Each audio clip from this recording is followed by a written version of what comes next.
सारा आशीर्वाद।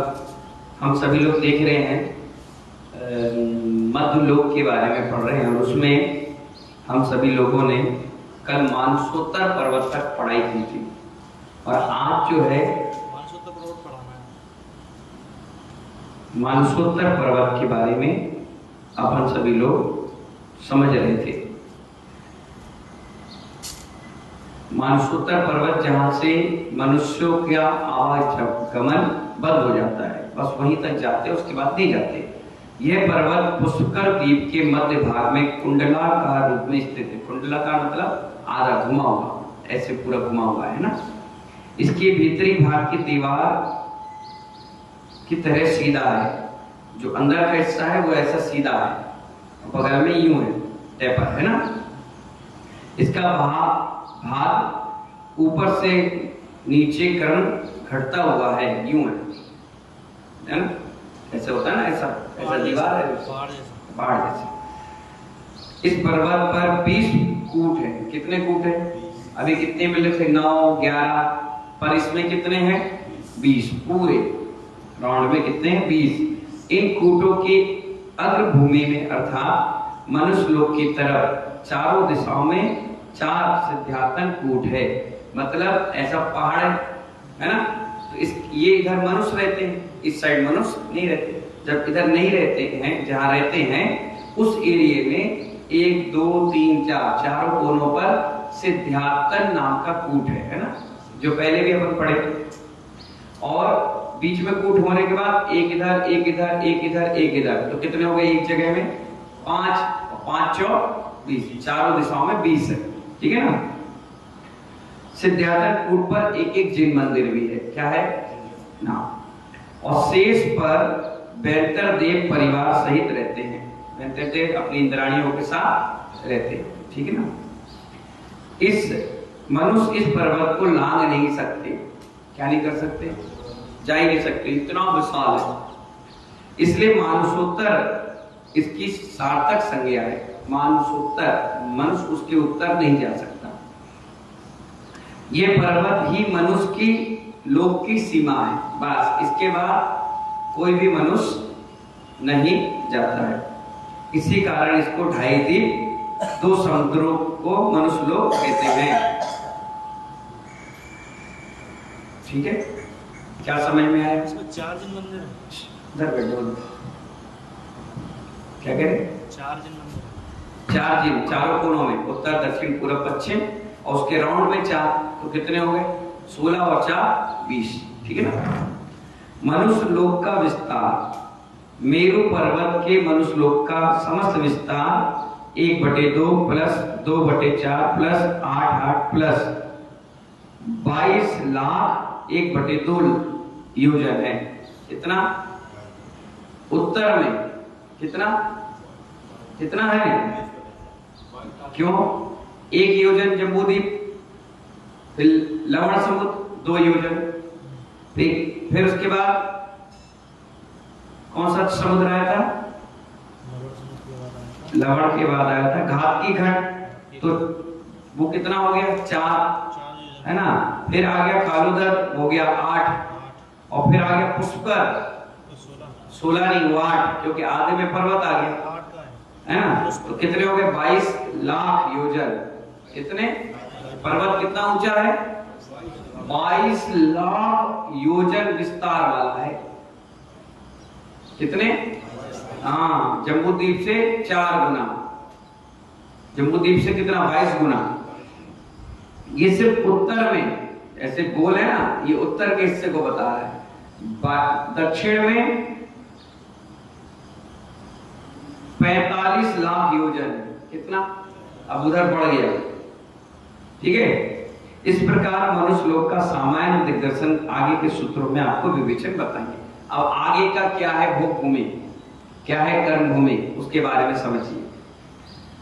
जहां जीविका के लिए 80, मत्स्य, कृषि आदि 60 कर्म किए जाते हैं। क्या क्या बताया? 80, मत्स्य, कृषि, वाणिज्य, शिल्प और कला, ये 6 कर्म हैं। कितने? इसे कहते हैं 60 कर्म। ये 60 कर्म से ही जीविका चलाना चाहिए। 80 से, मसी से, कृषि से वाणिज्य, शिल्प और कला। इसके अलावा इसमें और कोई काम नहीं दिया, अब तुम बैंड बजाओ, अब तुम कुछ काम करो, ये करो वो करो। ये छोटे मोटे काम जो बेकार के काम होते हैं वो अपने काम के लिए 6 काम है, कि 6 काम से ही अपन को काम करना चाहिए। तथा संयम तप अनुष्ठान द्वारा स्वर्ग और मोक्ष की प्राप्ति होती है, उसे कर्म भूमि कहते हैं। किसको कर्म भूमि कहते हैं? जहां षटकर्म की शिक्षा दी जाए। भरत, ऐरावत और विदेह क्षेत्र कर्म भूमियां हैं। कौन सी भूमियां हैं? हाँ, कौन सा क्षेत्र? भरत, ऐरावत और विदेह।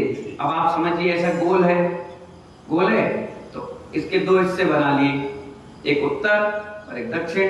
दक्षिण में क्या है? भरत क्षेत्र, और उत्तर में ऐरावत क्षेत्र, और बीच में जो हिस्सा बचा इसे कहते हैं विदेह क्षेत्र। ठीक है, तो जैसे यहाँ पर एक भरत और एक ऐरावत हो गया, अब ये घातकी खंड में जाएगा तो एक मेरू यहाँ हो गया, एक मेरू यहाँ हो गया, बीच में एक मेरू आ गया, तो इस मेरू में भी एक भरत एक ऐरावत, एक भरत एक ऐरावत। फिर अब चले जाओ अपन पुष्कर द्वीप, तो वहां पर 2 मेरू आ जाएंगे और 2 इधर मेरू, वहां भी भरत ऐरावत। इस प्रकार से 5 भरत, 5 ऐरावत और 5 विदेह क्षेत्र। कितने क्षेत्र हो गए? 15। कितने हो गए? 15 क्षेत्र हो गए। ठीक है ना, समझ में आया? मैंने बताया था जैसी व्यवस्था जम्मू द्वीप की ऐसी सब जगह रहेगी। तो 5 मेरू है, तो 5 मेरू के क्या हो गए? 5 भरत, 5 ऐरावत और एक विदेह उसमें जुड़ गया, तो वो भी 5-5 विदेह हो गए। तो टोटल कितनी भूमियां हो गई? 15। ठीक है ना। अब देखिए, अपन कहते हैं ना 170 तीर्थंकरों ने एक साथ जन्म लिया। किसके काल में? अजितनाथ भगवान के। कौन से तीर्थंकर है वो? जिनके काल में 170 तीर्थंकर एक साथ जन्म लिए थे।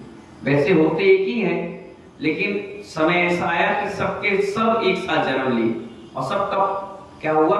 बढ़िया मस्त अभिषेक हुआ, जन कल्याण पे, है ना, जन्माभिषेक। तो कैसे हुआ? देखिए, 2.5 द्वीप में 5 भरत, 5 ऐरावत, 5 विदेह क्षेत्र हैं। इस अपेक्षा से कर्म भूमि कुल 15 हो गई। ठीक है ना। 8 खंडों की अपेक्षा से एक विदेह में 32 आर्य खंड है। कितने हैं? पढ़ाया हमने 8 कर कितने हो गए? वो 32। एक में 32 तो 5 में कितने हुए? 160। 5 ऐरावत और 5 भरत क्षेत्र, तो कितने हो गए? 170। और 170 तीर्थंकर हर जगह जन्म लेंगे, है ना। तो इस प्रकार से कितने तीर्थंकर हो गए? 170। भरत और ऐरावत क्षेत्र के 8 खंडों में उत्सर्पणी और अपसर्पणी काल निमित्त से 60 काल का परिवर्तन होता है। कहाँ होता है बताओ? काल परिवर्तन कहाँ होता है? भरत क्षेत्र में और ऐरावत क्षेत्र में।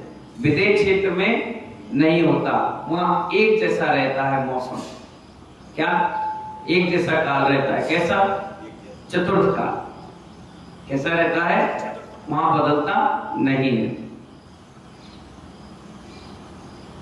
उत्सर्पणी अंतिम 3 सुषमा, दुष्मा, सुषमा, सुषमा, सुषमा कालों में भोग भूमि होती है। ये परिवर्तन सिर्फ 8 खंडों में होता है। कहाँ? 8 खंडों में होता है। समस्त भारत और एवं संबंधित सभी मलिच खंडों विजयात पर्वत पर स्थित विद्याधरों की श्रेणियों में सदा दुखमा सुखमा काल के आदि अंत के समान काल रहता है।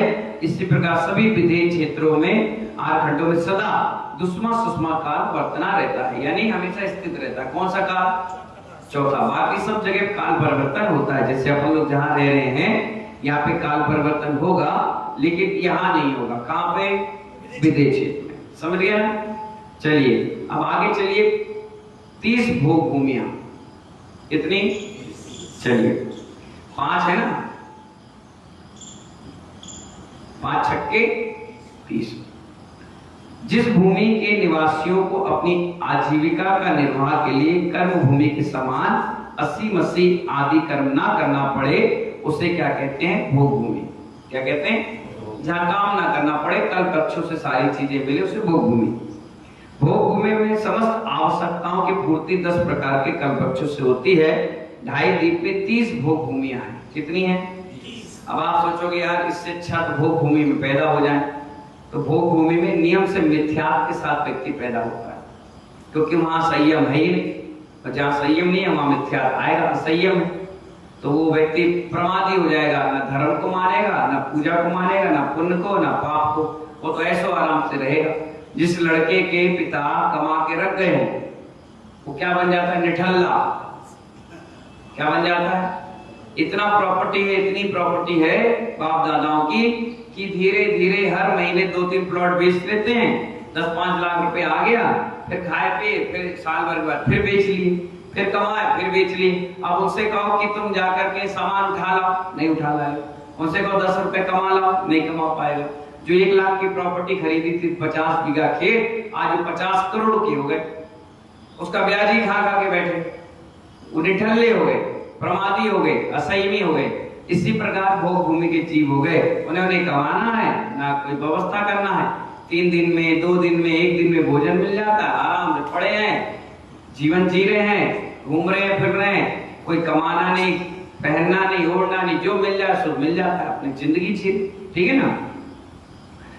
अढ़ाई द्वीप में 30 भोग भूमियां हैं, कितनी है? अढ़ाई द्वीप में 5 हिम्मत पर्वत, 5 हरिवश, 5 देवगुरु, 5 उत्तर गुरु, 5 रम्यक और 5 हिरण्यवत। इन 30 क्षेत्रों में शाश्वत भोग भूमियां, यहाँ हमेशा क्या बनी रहती है, हमेशा भोग भूमि बनी रहती, कल्पवृक्ष वहां टोटल 24 घंटे मौजूद रहते, वहां लोप नहीं होता। इनमें उसमें भी 5 देवगुरु और उत्तर गुरुओं में उत्तम, हरिक, रम्य क्षेत्रों में मध्यम और हैरवत और हिरण्यवत क्षेत्र में जगन भोग भूमि है। यानी उत्तम में क्या है, 3 दिन में भोजन मिलेगा, मध्यम में 2 दिन में और जगन में 1 दिन में। पहले बताया था हमने 2000 धनुष, 3000 धनुष, फिर 2000 धनुष, फिर 500 धनुष, ऐसा था ना, बताया था ना, आपको 6 काल पढ़ाए थे, उसमें बताया था हाड़, बहेड़ा और आंवले के हिसाब से, है ना। इन उत्तम, मध्यम, जघन भोग भूमियों में समस्त व्यवस्था क्रमशः सुषमा सुषमा सुषमा और सुषमा दुष्मा काल के समान रहती है, किंतु यहाँ के जीवों की शरीर की ऊंचाई और आयु में उत्कित और जघन का भेद नहीं होता, एक जैसी आयु रहती है। अपने यहाँ भेद होता है लेकिन यहाँ पर एक जैसा रहता है, सभी लोग एक जैसे जीते हैं, एक जैसे मरण होता है, एक जैसे व्यवस्था होती है, ठीक है। और कल बताएंगे उत्तम भोग भूमि, उत्तर देवगुरु और उत्तर गुरु और देवगुरु है ना, इनमें क्या व्यवस्था है, फिर जगन में क्या व्यवस्था है, मध्यम में क्या व्यवस्था है। कल भोग भूमियों की विशेषताएं ही अपन पढ़ेंगे, वहां क्या होता है, कैसे रहते हैं, क्या खाते हैं, कैसे जीवन जीते हैं, कौन जाता है, क्या काम है, कौन जाता है ये भी निर्धारित है, कौन आहार देता है, कौन नहीं देता है, अशुद्धि से देता है, क्यों देता है, क्यों उसने ऐसा सिस्टम बना लिया, वो सारी व्यवस्था कल बताएंगे, ठीक है। जब तक के लिए बोले आदिनाथ भगवान की